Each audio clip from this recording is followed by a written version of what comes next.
Hi, it's Joycelyn Wells, and thank you so much for tuning in to this episode of Healthy Me, Healthy You. Today we will talk about fear. Fear is one of those things that literally holds us hostage. And the fear is simply our own mind working against us. I always say that I'm my biggest saboteur. It's nobody outside of me, it's me. And I own that. And I own it because whether I'm in the bed trying to decide if I'm working out for the day or if I'm thinking about trying something new, I'm the person that I have the conversation with about whether I can or can't do it, even before I put my feet on the ground. So fear is my biggest saboteur. So we have to figure out how to work around the fear.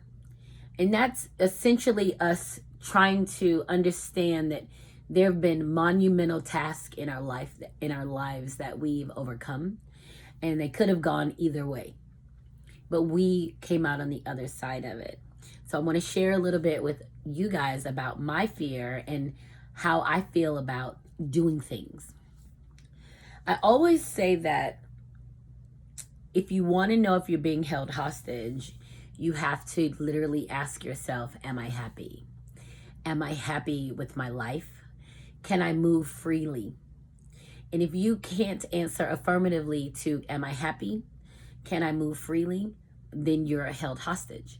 The thing that holds us hostage most times, well, other than fear, can be other people, but that's a different topic. Right now, we're talking about only ourselves and our fear. When fear holds us hostage, it's us telling ourselves that we can't. It's us telling ourselves that we shouldn't because we can't see through to the other side. A little exercise that I practice quite frequently is when I'm faced with a situation is, can I see myself on the other side of the situation? I truly believe the universe has gifted me with an ability to see myself, right? To see myself through adulthood until I'm older and I have great grandchildren, and I feel like I can see that. If I felt like I couldn't see myself through those things, then maybe I will be less reluctant to do some stuff, but I can see the other side of it. So when I talk about me being afraid to do something, it's literally me in my mind holding myself hostage. So like part of me wants to do it. I have the thought to do it, but the other part of me has the fear of it. So I don't do it. And we're battling with ourselves. So we're going to have to work through how to get past the fear. To get past the fear, you have to know that you are here for a purpose.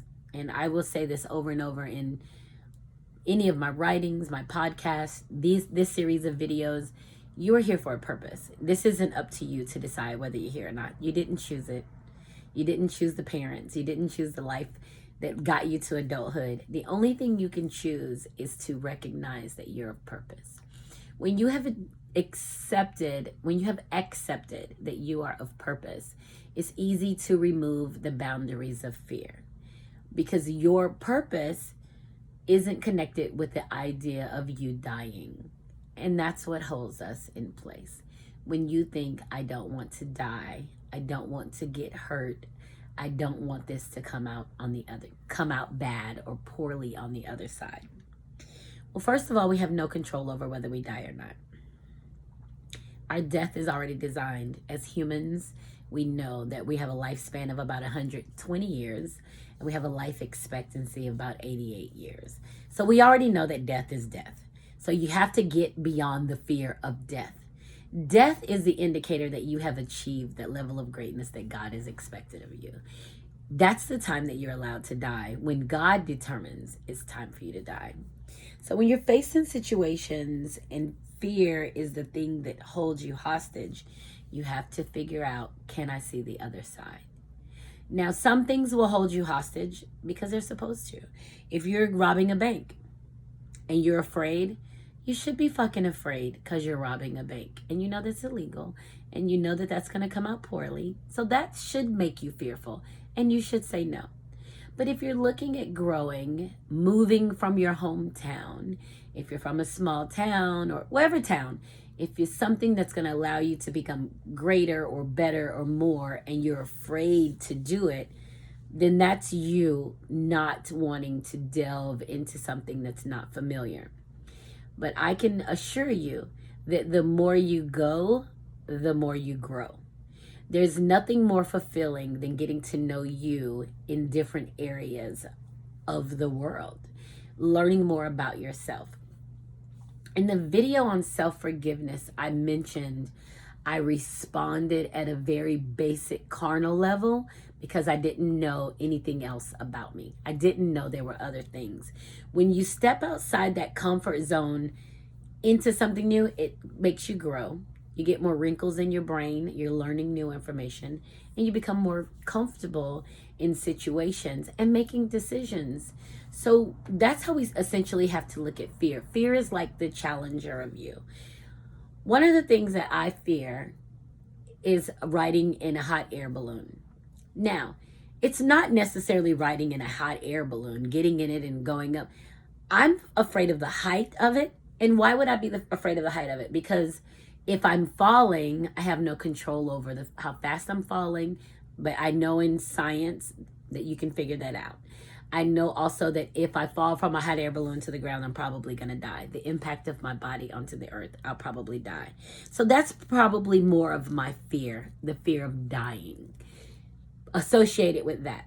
But when I look at myself, in entirety, and my spiritual self, and the gifts that God has given me, and the fact that I'm here for a reason, to be of his purpose and to fulfill a certain goal, that provides me, instead of fear, a certain solace of, if I do die, then it's time for me to die. And what does that look like? Once death happens, what does that look like for me?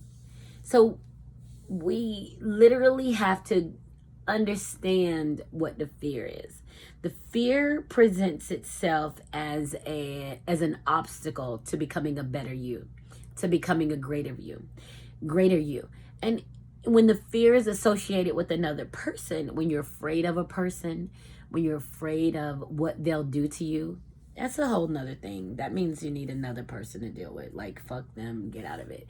You shouldn't be afraid of another human. No one's going to love you and you fear them at the same time. No one is offering that type of control. And that may come up later in Healthy Me, Healthy You. But for today, when we're talking about putting our own roadblocks up to success and growth because of our fear, it's very limiting. And you realize the fear is greater than the idea of being afraid stops you from the experience of being free.